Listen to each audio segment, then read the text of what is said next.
Hi, I'm Sara Elder, and I taught the 300 level course Socio-Ecological Systems Research, which is now Sci 320. I'm a postdoctoral fellow in the Institute for Resources, Environment, and Sustainability in the Faculty of Science. I'm Don Shafer. I'm a PhD student with the Gender, Race, Sexuality, and Social Justice Institute at UBC. I did my master's I did my master's at SFU. My focus was the science of climate change and the psychology of denial.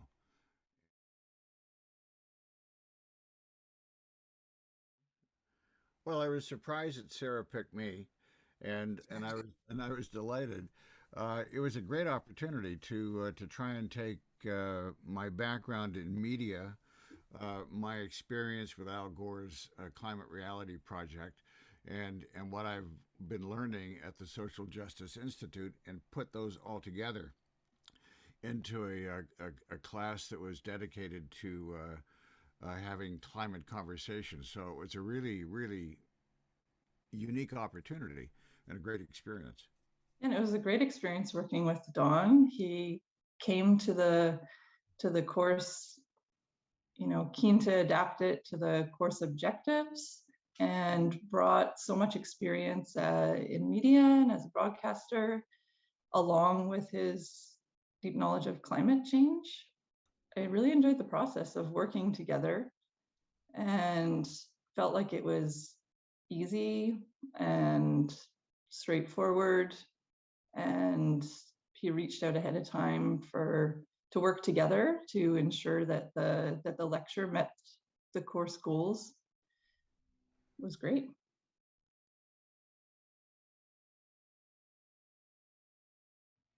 I think they saw some pretty cool slides from Al Gore's Climate Reality Project because they've spent so much time gathering some wonderful climate change information and putting it together in a really graphic, powerful way. Uh, I'm hoping that they gave some thought to how to ask beautiful questions. How to deal with difficult questions with empathy and positionality, and bridge those gaps between different communities.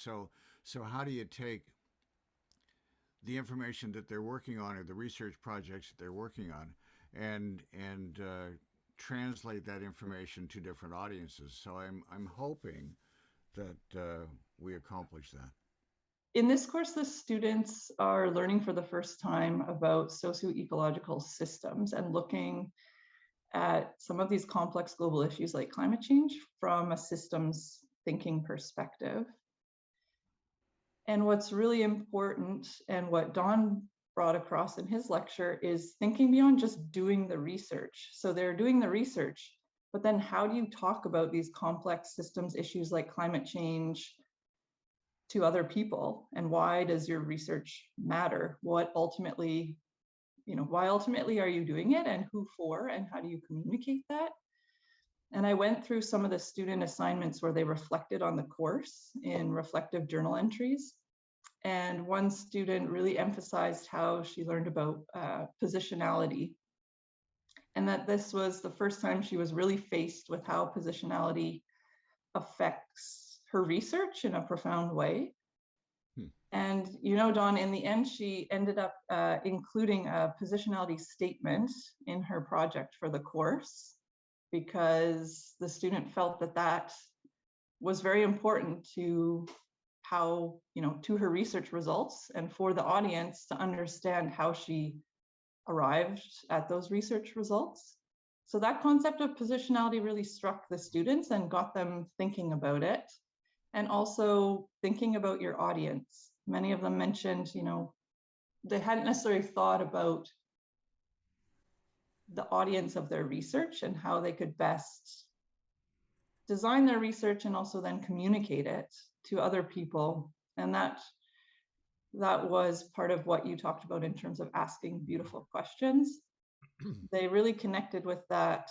And I think your openness in engaging with them in the lecture.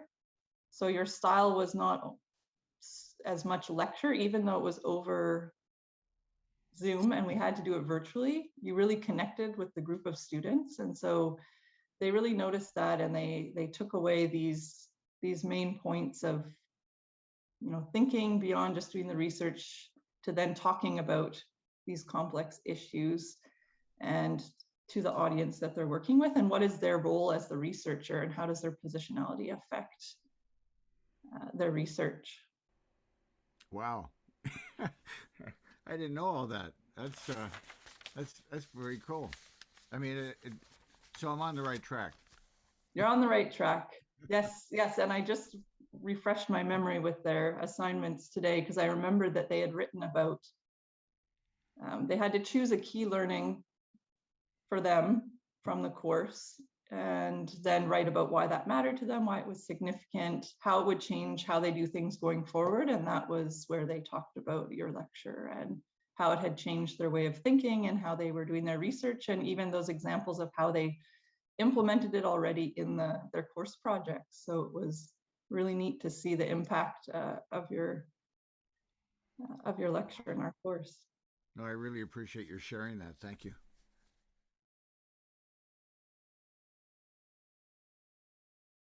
Yeah, I hope that that instructors get a chance to benefit from the Climate Connector program, to be able to invite people with expertise on the complex issue of climate change into their course and speak about it in a way from their particular background and skills that's suited to the course, and brings a perspective that the instructor themselves might not have been able to speak to as well.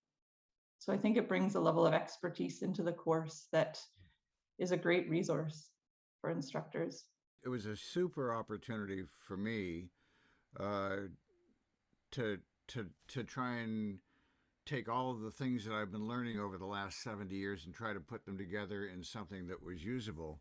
And I can't tell you that I've figured that out, but I'm working on it. And the opportunity was really helpful. And Sarah's guidance was critical in trying to figure out a way to put all those things together. More awareness and more conversations that deal with intersectionality, whether it's about climate or race or politics. I mean, anything that bridges those conversations and gets them started, I think, is really, really worthwhile.